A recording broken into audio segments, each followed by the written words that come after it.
אני שייך, הלב נמשך, אני בוחר להישאר, הכל כדאי, אני חי בארץ ישראל. This is my home, this is the place to be, מרגיש את אלוקיי כאן בקרבי, אז תעלה אחי ושב איתי. This is my home, זה המקום שלי. You're listening to the Bring Them Home Aliyah podcast, hosted by Josh Wander. Welcome back to Bring Them Home. This is Josh Wander speaking from Yerushalayim, Ira Kodesh. We have a special guest today, Simcha Rothman. He is number 4 on the national religious list in the upcoming 24th Knesset elections. And although we very rarely have politicians. In fact, this is not a political show at all. We believe that this is much more a religious show than a political show. But since this party claims to be both a mixture of religion and politics, we are happy to have Simcha on to discuss that synthesis and how that connects. Welcome to the show, Simcha. Hi. Thank you for having me. My pleasure. So tell us, there are a lot of people that are listening. Most of our listeners are actually listening from abroad. So they do not know anything about or know very little about the Israeli political system and how it works. Most of them are from North America, and they're used to a two-party system where you have Democrats and Republicans. Tell us what the difference in a nutshell between the Israeli political system and the American, North American and Canadian systems. So, yes, in Israel, we have the system is parliamentarian system. We don't have separate elections for president and parliament. We choose parties to form the parliament, and the parliament then forms a government and chooses the majority. In the parliament, you need to have majoritarian government in order to assemble the government and then run forward. You basically, there is the separation, the hard separation that the people from the U.S. are used to accept between the parliament, the Congress, the Senate, and the president in different elections time, different way of assemblies, and so it doesn't exist in Israel, and in most other parliamentarian system, more like the UK has a similar system, and some European countries. That's one difference. The second difference is we don't have Israel. Used to be very small in population, but is definitely very small in area, and so the system we only have one voting area. We don't have geographical lines. We don't have constituencies in the way people from larger countries are used to. So the system, you choose a party based on mostly on the ideology. It's not your local representative. You don't have your congressman. Although I have to say we are trying. The Religious Zionist Party trying, and Bezalel Smotrich is more like the head of the party. He's in his way of acting before. He used to act a little bit like your congressman, some in the way American voter will think about, but of course not to his constituency, but the state of Israel. When he was when he was a minister of transportation, when the bus came late, people sent him WhatsApp. So to that way of connection with your voters, it's more common in the ultra-Orthodox parties keep this kind of connections with their representatives, the ultra-Orthodox communities, and also the religious Zionist community also used to it. In the general public, it's less known and less common, this way of interacting with your representative. So another interesting thing, just as a disclaimer before I go forward, I am a central committeeman of a different party, and I am also have have a very close personal relationship with Bezalel Smotrich, the head of your party. So just to put that aside, I love everyone. What might be a little bit confusing about, and by the way, I have WhatsApped Bezalel before on bus issues, so I can attest to the fact that he does answer those issues, and it's pretty impressive for a minister. Imagine the Secretary of Transportation in the United States answering WhatsApp messages about bus issues. That's unheard of. Another thing that might be confusing for our listeners is in the United States, at least, there's such a thing, and in many countries around the world, there's a separation between church and state, and the idea to have a religious party is something that might confuse people. Why do you have a religious party? Is it necessary? What's that all about? So first, I'm sorry to say, but the U.S., the United States, is the unique example, is the rare example. Most countries around the world has a strong connection between church and state in different areas. Of course, we mentioned the UK before. There is the Anglican Church where the king or queen is the head of state and he is the head of the Anglican Church. And also many countries around Europe has this connection. And of course, the Muslim countries, many of them are the Islamic Republic of. Not to compare, it's a very wide range of connections that are available in this supermarket of countries and states around the world in the connection between church and state, or I would prefer saying synagogue and state in the Israeli term. But of course, it's the matter of the nation state. The nature of Israel is to be the homeland of the Jewish people. That's the goal. That's the result of the state of Israel. And if that's the reason we exist as a country, as a state. And therefore, because you can't really separate, and I don't think anyone suggests to do so, between the religion, the Jewish religion to the Jewish people, it's a separation even secular Jews won't accept. Definitely not observant Jews, definitely not the connection between religion and nation. So therefore, but there is a divide, Simcha, of those that believe that it is a Jewish state versus a state of the Jews. And there's a big difference when you look at it from those two different angles. Yes, but I think that people that say, I don't support the term of state of the Jews. And I think that anyone who reads seriously our founding fathers' documents, or Megillat Ha'atzmaut, the Israeli Declaration of Independence, or anyone who reads them seriously cannot really understand the state of Israel and all the laws and things that passed in Israel that show that it's a Jewish state. It's not a state of the Jews, and it was formed to be a Jewish state. Of course, there is a difference between a Jewish state and halacha state. It's a different term. That's why I say, and no one will say that England is a Christian state in the matter of you have to be Christian to be English. But of course, England has a very strong connection, and yes, there is an Anglican church. So again, the fear of coercion, and of course we object to any coercion based on religion, is one thing, and the identity and the culture and the atmosphere to be a Jewish state is something that the state of Israel was formed to be. Just a short example, many Jews in the US, actually one of my cousins joined the US Army or the Marines, but no one, and they will even get, the Army will supply for them kosher food because as a consideration for their religion.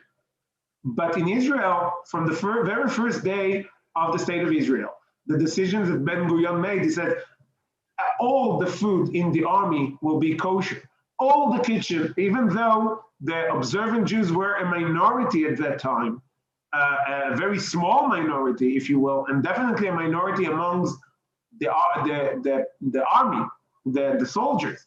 But he said, we don't want the kosher issue to become a separation in the army. The army will keep kosher in order that anyone and everyone that is in the Jewish state will be able to join the army and eat freely in any base that is stationed. We won't have this kind of problem in Israel. That's a major identity of the state as a Jewish state. Also, all the food in all government facilities must be kosher for the same reason. So it doesn't matter if you keep kosher. No one will coerce you to keep kosher. You can get not kosher food in Israel. You can sell not kosher food in Israel, and no one will get into your kitchen. But the government, the state, supposed to act in a way that broadcasts to anyone who wants to listen that this is a Jewish state, it's the homeland of the Jewish people and a Jewish state. I can't help but speaking. I didn't really want to go into it too deeply, but I can't help by mentioning the fact that the Supreme Court, the High Court of Justice, this past week has accepted in their ruling that they would accept reform and conservative conversions in the country, and that is clearly not halachic and not Jewish. So there is definitely a fine line between these two concepts, and we're not talking about coercion here. We're talking about who is a Jew, some basic definitions of what it means to be a Jew. I was fortunate to be an advisor to the Moledet faction under Rav Beni Alon, Zichrono Livracha, and he was adamant. He was objected to the fact that people would be called datiim, that they'd be called religious, because he believed that by nature all Jews are religious because they're Jews. If somebody defines themselves as being a Jew, then they are by definition religious because they're Jewish. How much of that religion they observe is another discussion, and every person obviously is different in that way. Definitely, and you mentioned this ruling, and of course this ruling, it's a big challenge. I don't want to say, but you know what I have to say, because one of the judges that supported this decision in the majority opinion said that this ruling is a grave danger to the state of Israel. So, and there was a clear calling for the legislator to solve this issue. And of course, we as a party plan to do so because it's really a grave danger. The connection between the Jews abroad and Israel is very important to the state of Israel, and it doesn't matter what I think about this issue. We have to acknowledge that a big portion of the Jewish people are reform and conservative, and they're still our brothers, and we love them and we want connection with them. But of course, we can't allow this kind of a fast lane to Judaism in Israel, when all the incentives to go and pass the line, if you have you want to become an Israeli citizen to get to citizenship or naturalization in Israel, and you're not Jew, it's a very long path to go through. So anyone who will stand in line for too long in the Ministry of Interior will say, okay, I'll just stop by in the next reform community in Israel, which basically non-existent, and I will pass the line, I'll become a Jew, and I can stay forever in Israel. I don't need to extend my visa anymore. I don't need to get a permit to work. I am just as anyone else. It's a big incentive. It's a big danger for that people will, not because they wanted to become part of the Jewish people, but because of convenient reasons, will just declare themselves as Jews of convenience. And that is something, of course, that it's a big danger to the Jewish majority and to Jewish identity in Israel. The law of return is based off of the Nuremberg laws, that even one grandparent that is Jewish is not sufficient to legally be considered eligible under the law of return. Which for many Orthodox Jews, that's strange, if not abhorrent, to have such a law that is based on such a terrible part of our tragic past. And a lot of people are against it. Is there any efforts being made in order to change the law of return to apply to halachic Jews, not anyone who had one grandparent who was Jewish? So it's not. I don't want to get into the historical debate, but there is an historical debate about what he said. It's not really based on the Nuremberg laws. There was some kind of, and of course, the original version of the law did not include this clause. This grandson clause in the law of return is really problematic. It created a situation that in the past year, more people that came through the law of return are not Jews. They're not. I'm not talking about halachically Jews. Even as their own identification, you will ask them, "Are you a Jew?" They will say no. Some of them are. So it's a big problem. One of even before this ruling from yesterday, it was definitely on our agenda for the 100 days plan for Tzionut Datit, for the Religious Zionist Party, to cancel this grandson clause in the law of return and really allow for Jews that are real Jews to come to Israel, because we have a mission to keep Israel as the home and the safe haven for the Jews around the world, and not let us our immigration laws and law of return to be abused. So that's one thing. As I told you about halachically Jews, this definition is definitely, I support it, but it's very hard to get a right answer. What does it mean, halachically Jew? And of course, we don't want to close the door, to shut the door on our brothers from across the sea. And we need to find a very gentle solution to accept people that identify as Jews, but make sure that they are halachically Jews, or go through some kind of process that won't create two separate Jewish people inside Israel. We cannot have this.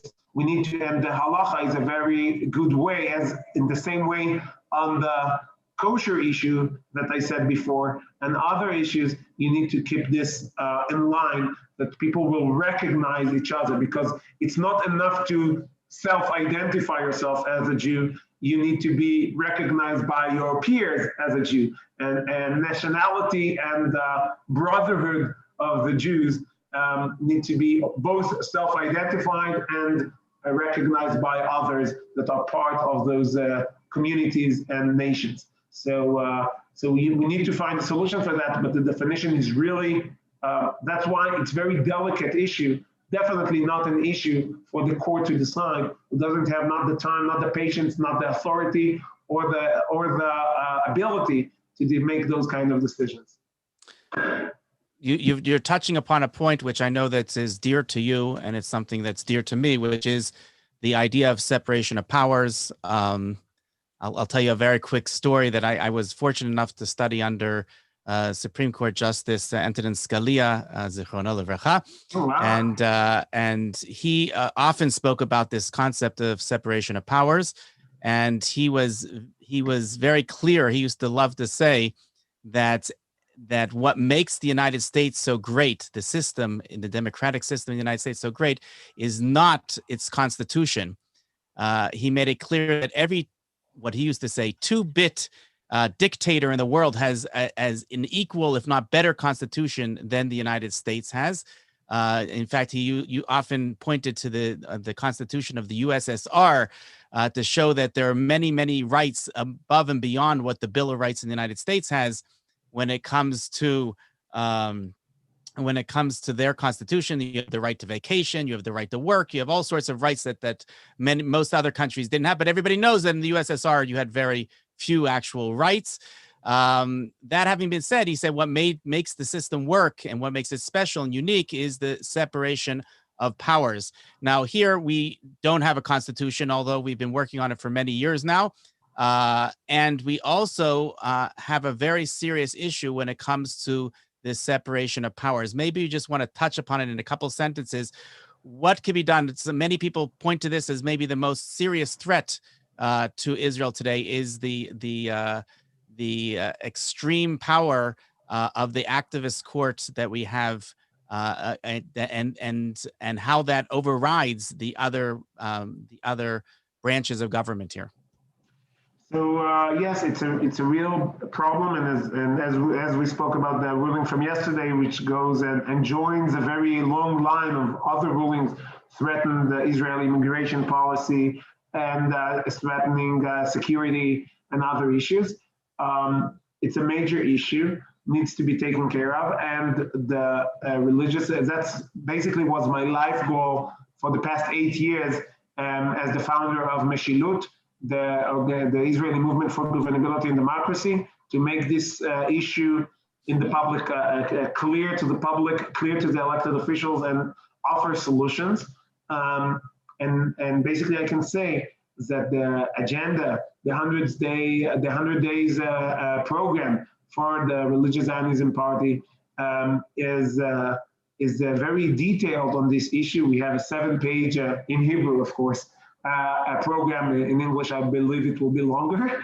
I hope it will be translated, but 7 pages program to address those issues. The first important change is to apply an override mechanism, saying that the court cannot cancel Knesset laws, and the last word on legislation should be to the elected officials. We are not really, we won't be able to call ourselves seriously a democracy if legislation is not being done by elected officials and only elected officials. But just to clarify, you're not against judicial review. You do believe that the court does have what to say. I believe you can do judicial review on issue that the public, in a special majority or in a special way, put above the regular legislator. When you have a constitution that gives this power to a court or to the right kind of entity in the government to do so, then it might be a good idea. But when you do it without a constitution, based on the views of a specific judge or specific judges, and they put their will and their ideology above the elected officials' ideology and the public's ideology, then you have a problem. How are they appointed, these Supreme Court justices? So you jump immediately to the third chapter of our. I know we have a little time, so I'm trying to get everything in. It's excellent. It's a very good. That's a very good way to pass to this third chapter in our program, is to change the way you appoint judges in Israel, because judges in Israel today are appointed by a committee of 9, of which only 2 are Knesset members.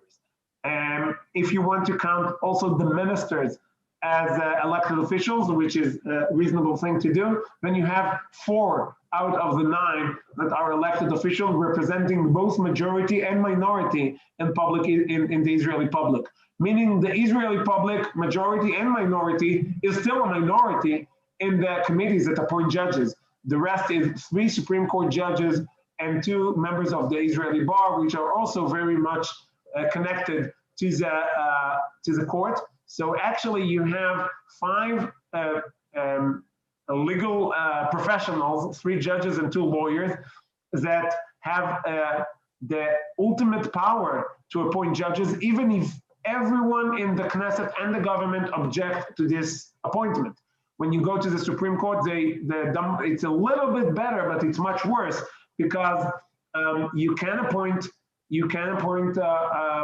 a judge to the Supreme Court with 7 out of 9 majority. You need to have 7 votes, meaning if all the elected officials object to a candidate, he won't be appointed. But the same way, if all current Supreme Court judges object to an appointment, then it won't happen. So you have a self-appointed, self-perpetuating judiciary that the distance between the views of the judges and the views of the public is ever growing. And just to clarify again, they're not confirmed by the Knesset. Not confirmed by the Knesset. So that's exactly what we want to change. We want to have a system more like the US. And the government, the Minister of Justice, will offer candidates, and it will be hearing and confirmation in the Israeli parliament. Definitely for Supreme Court judges and higher ranking judges. But that's a very important change, because then the distance between the views of the judges and the views of the people will not be so, the distance will not be so big, and you will be able to regain the trust that the judges does not enforce their own political views on the public. So two quick questions, because it sounds like you have a grasp on democracy a lot more than the vast majority of Israelis here in the country, many of which, and I don't blame them for it, a lot of them came from countries that were not democratic countries. And one of the reasons we encourage so much Aliyah from democratic countries is that the fact that they can really make a change when they come here to the system and make it more democratic. But how do we educate? I think one of the biggest problems is education when it comes to teaching the general Israeli public what is a democracy. Everybody loves to speak about democracy, but very few of them can actually know what a democracy actually is. How do we get that into the curriculum of the schools here so they can actually understand what a democracy is? So first, you put the finger on the problem. You point the finger at the problem. Education, even in Israel, about what democracy is and how systems should work is problematic. Needs to be changed. The education at large and specific Jewish education is a major issue for the Religious Zionist Party in Israel. It was the first part of our 100-day plan that we showed, and it's by far the largest and the most detailed program, even more, believe it or not, even more detailed than the program we have on the justice system, which is quite detailed, because it's very important. But also, I have to say, I hear that a lot, that you don't know how, that people do not know how democracy works because they come from non-democratic countries. The Jewish people, and sometimes you hear with this argument from the right wing in Israel and sometimes from the left wing in Israel, and I don't accept it, I have to say. The Jewish people managed his own affairs through the communities in the most democratic way before anyone in the US, England, or Europe, or whatever country you can imagine, even understood what democracy is. When you see the inner management of the Jewish community throughout the years, through the Middle Ages. Are you referring to the Zion Tuvei Ha'ir, or are you referring back to the fact that there was a Sanhedrin and a Kohanim and you can go even way back there, but I'm talking about through the 2,000 years of diaspora. Any self-management the Jews had was democratic in nature, and decisions were accepted in a majority vote. And you had an inner structure, the community, and also the state of Israel. When it was started, we had a democratic structure under the British mandate that acted as a small community, which was quite large, called Knesset Israel, inside Israel. Because the Jews always knew how to handle their affairs in a democratic way, even when they lived under non-democratic countries. So we know what democracy is as a nation, and therefore sometimes people say, "Oh, a Jewish and democratic state, there is a tension. You cannot really have a Jewish state if it's a democratic, and you not really can have a democratic state if it's a Jewish." And actually, it's the exact opposite. Israel will not be democratic if it wants to be Jewish. You see what's going on around in our neighborhood. Any country that is not Jewish around us you can't call it a democracy. And Israel will not be democratic if it's not Jewish. And Israel will not be Jewish if it won't be democratic, because undemocratic forces in Israel, as we mentioned before, declared basically a battle on the Jewish state. For many reasons, they don't really want to have a Jewish state. Some would say they want to be a state of all its citizens. Of course, we want to support the equal rights of all citizens, but it's only the homeland of the Jewish people, and the basic law in Israel that in order to make this issue very strongly and deeply rooted in Israeli constitution to be the basic law, Israel as the homeland of the Jewish people, is now under hearing in the Supreme Court. Judges think, for some reason, that the basic identity of Israel as the Jewish state and as the homeland of the Jewish people is for them to decide. And that's really a challenge we are going to face in the next Knesset. And Bezat Hashem, I hope the Religious Zionist Party will have the power to address it right. So there are very few parties, and I'll finish the democracy conversation here. There are very few parties in the Knesset that are actually Democratic parties when it comes to having a Democratic primaries that decide who is going to be on their list.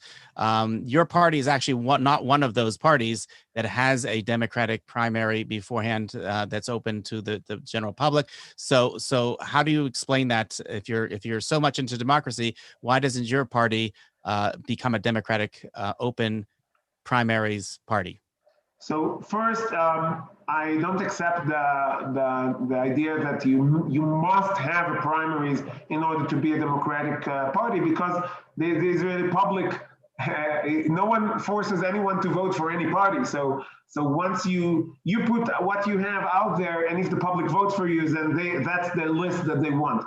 But having said that, as a general rule, Bezalel Smotrich, the head of the party, said that he wants to do primaries. When you have elections every 2 or 3 months or 4 months, it's very hard to make the time to arrange a wide census of the voters and let them vote and choose the party. That's a problem we had in the past 2 years in Israel. But definitely, he said that he tried to get to a union of the two smaller parties for the religious Zionist community in Israel, to make them unite and run on the primaries. That's something that we wanted to do. For different reasons. It did not happen, but not to get too much into details. But of course, this is a very good idea to do. But I don't accept the fact that if you don't do primaries and you're not a Democratic party, because no one has to vote to your party. You can vote to party if you believe that the people that are in our list will. No, but the question is who's choosing what the makeup of your party? Is it going to be done in a democratic way, or is it going to be chosen by people that are within a smoke-filled room and they're deciding for themselves who's in the party? Of course, no one is forcing anyone to vote for a specific party. So that's why I don't accept the fact that you must have a primaries in order to have a democratic party, because that's I said it might be a long discussion, but not for now. But the religious Zionist party has a decision by its institutions that chose the list today. It's not a one-person decision to have a census, a large census, and vote for primaries. Again, it's a little bit hard to do when you don't have separate constituencies, and everyone around Israel from the 10 million can vote for you. How do you define who are your voters, who are your people that can join the democratic process of your party? The other parties that have this today, and we're going to. I'm sorry. I have a problem with hostile takeovers for that could be, but people just like in the United States, people join a party. Here, they actually have to pay for being a member of the party. But you pledge. There's a pledge that is made that you agree to the platform of that party. Of course, people can lie and they can say they don't believe in it. Again, it created a lot of problems for many. Just recently, and we'll finish with that because we're really. Just recently, it happened in the Avodah party, in the left-wing party of Avodah, that the people that joined very fast voted for the candidate, and the number 7 there was someone who I have a lot of criticism of Avodah, but I don't think they're that extreme that she said you have to exterminate Zichron Yaakov, one of the cities in Israel, and send all the people back to the U.S. Now, she's an Arab candidate. She was chosen through the democratic system of the Avodah, but some people within the Avodah party applied to the election committee, general election committee, to outlaw her because of this saying. So you have a problem when you have in a system which is not very easily done to protect yourself, especially if you're a small party, to protect yourself from this kind of hostile takeover. And that's why I don't really accept that it's a black and white question. Simcha Rothman from the National Religious Party, thank you so much. Good luck to you in the upcoming elections. Hopefully we'll have you on again. There's so much more to discuss that we haven't gotten to, but I know you're busy. So thank you for joining us. Take care. Thank you very much. Bye. Be well. Thank you for listening to the Bring Them Home Aliyah podcast.